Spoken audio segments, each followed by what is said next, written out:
Halo GP Mania, selamat datang di channel Downforce Balap, yang akan mengabarkan berita paling panas, serta paling lengkap, seputar MotoGP.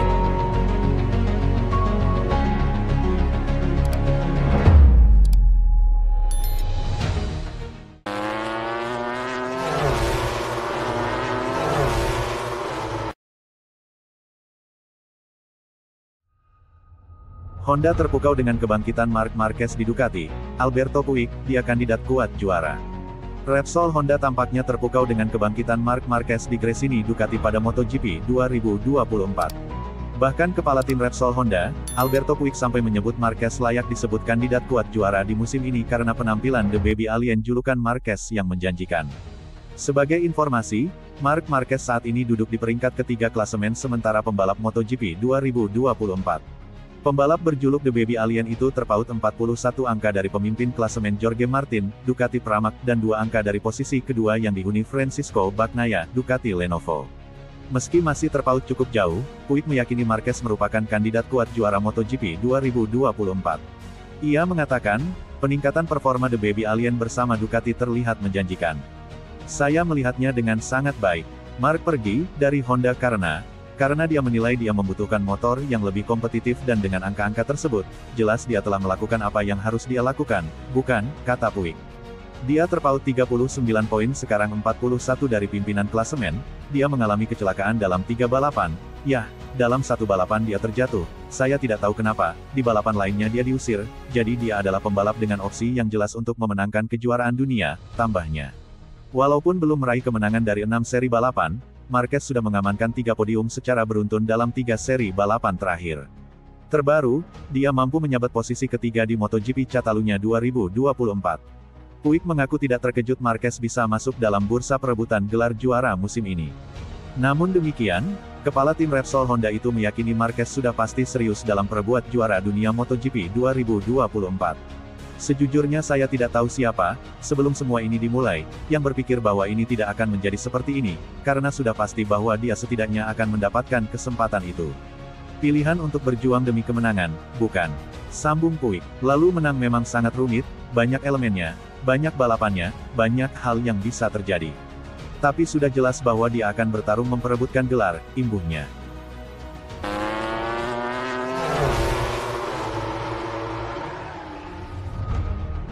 Martin ungkap dampak berbagi data dengan Bagnaia dan Marquez. Pabrikan Italia, Ducati menjadi merek dengan motor terbanyak di grid MotoGP dalam beberapa tahun terakhir. Mereka menyuplai total 8 motor untuk 8 pembalap di 4 tim berbeda. Tapi, ada 3 pembalap mereka yang tampil lebih baik dari yang lainnya, mulai dari Francisco Bagnaia, Jorge Martin dan Marc Marquez. Salah satu keuntungan pembalap Ducati adalah dapat saling mempelajari data, mereka semuanya dapat mengakses data reader Ducati lain. Tapi keuntungan ini juga bisa menjadi tantangan lebih, sebagaimana yang diungkap oleh pembalap prima Pramac Racing, Martin beberapa kali. Itu sulit. Pembalap yang sempurna tidak ada, tapi kami bertiga sungguh menakjubkan untuk ditonton, kata Martin usai balapan Catalunya, seperti dimuat Crash.net. Saya bisa melihat Pecco lebih kuat dalam pengereman, Marc lebih kuat saat masuk tikungan dan saya lebih cepat saat keluar tikungan, jadi pada akhirnya Anda mencoba mengambil detail kecil dari semua orang, seru Martin. Saya pikir kunci dari kinerja kami adalah karena kami memiliki data lain dan kami bisa belajar ketika kami kesulitan. Tapi sayang sekali ketika Anda memiliki jarak sejauh ini mereka bisa menangkapnya. Dari satu sisi itu sangat bagus karena kami selalu menjadi yang terdepan, tapi di sisi lain sulit karena sulit untuk menang, akui Martin tentang keuntungan dan kerugian berbagi data sesama Ducati. Ducati memiliki total 8 pembalap yang dapat saling mengakses data motor, 4 pembalap pabrikan dan 4 pembalap satelit.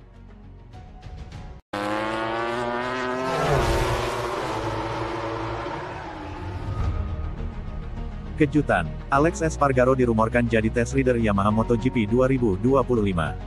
Pembalap Katalan, Alex Espargaro telah dengan resmi mengumumkan akan pensiun dari MotoGP di akhir musim 2024 ini. Alex telah lama berlaga di MotoGP, 2024 menjadi waktu yang tepat baginya untuk berhenti membalap. Alasan utamanya adalah untuk fokus kepada kehidupan pribadi dan keluarganya. Alex memiliki seorang istri dan 2 orang anak, yang sering dia ajak berkeliling dunia menemaninya sebagai pembalap MotoGP. Karir selanjutnya bagi Alex bisa saja menjadi pembalap penguji, yang sangat berbeda dengan pembalap reguler. Penguji tidak terlalu terbebani dengan jadwal yang padat, lebih fleksibel dan bekerja lebih sedikit dari pembalap reguler. Tapi, di tim atau pabrikan mana dia akan bergabung? Saya sangat ingin melakukan itu. Saya sudah berbicara dengan semua pabrikan, tapi itu bukan Aprilia, kata Alex kepada DAZN, berbicara tentang kemungkinan menjadi pembalap penguji. Alex juga mengecualikan KTM, di mana adiknya, Paul Espargaro, Dani Pedrosa, dan pembalap Jerman, Jonas Folger sudah melakukan berbagai tugas tes MotoGP. Ducati juga tersingkir. Dari merek yang diwakili saat ini, hanya tersisa Yamaha dan Honda. Honda telah bekerja sama dengan Stefan Bradl selama bertahun-tahun, dan HRC belum mendengar keluhan apapun tentang pembalap Bavaria itu. Kabarnya Yamaha tak lagi puas sepenuhnya dengan Cal Crutchlow. Terbaru, pembalap berusia 38 tahun itu harus mengurangi jadwalnya saat tes di Mugello karena masalah fisik, demikian bunyi informasi Speedweek.com. Alex yang memiliki banyak pengalaman, diyakini menjadi pilihan yang cocok bagi Yamaha untuk mengembangkan motornya. Alex juga akan mendapat jatah wildcard. Apakah akan ada pengumuman dalam waktu dekat? Menarik untuk dinanti.